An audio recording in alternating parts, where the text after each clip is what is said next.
il faut au moins 2 ans d'études pour arriver au stade lancement des marchés publics pour les travaux. Et après, on a environ à peu près 1 an et demi à 2 ans de travaux après. Donc c'est sur une 4 années. Mais on ne peut pas se permettre de faire les travaux et d'attendre que la pluie nous soit indulgente. Donc on est obligé de trouver une solution pour que pendant les 4 années, 2 ans d'études, 2 ans de travaux, pour que à Saint-Pierre, à Prêcheur, les gens circulent dans de bonnes conditions. Lorsque c'est 8 fois d'après les analyses qui ont été faites, il y a environ 8 inondations ou dépassements, je ne sais pas si je me trompe, c'est à peu près ce qu'on m'a été indiqué par les services techniques. Donc pendant ces périodes de crue où automatiquement cet ouvrage qui a été fait, qui est sous-dimensionné à tous les niveaux, il y aura du débordement.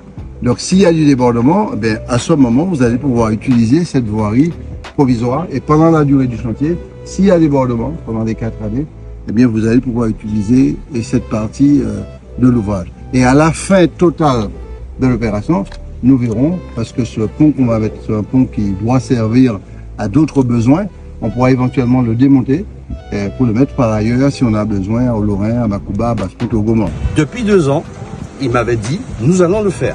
Maintenant, il y a des priorités qui s'imposent et donc là, je le remercie d'être présent ici et de nous annoncer que ce système va être vraiment provisoire en attendant donc le pont définitif et c'est exactement ce que je souhaite. Je vous remercie, Président, au nom de toute la population de Foncoré pour le fait que vous avez tenu parole. Je vous en remercie beaucoup.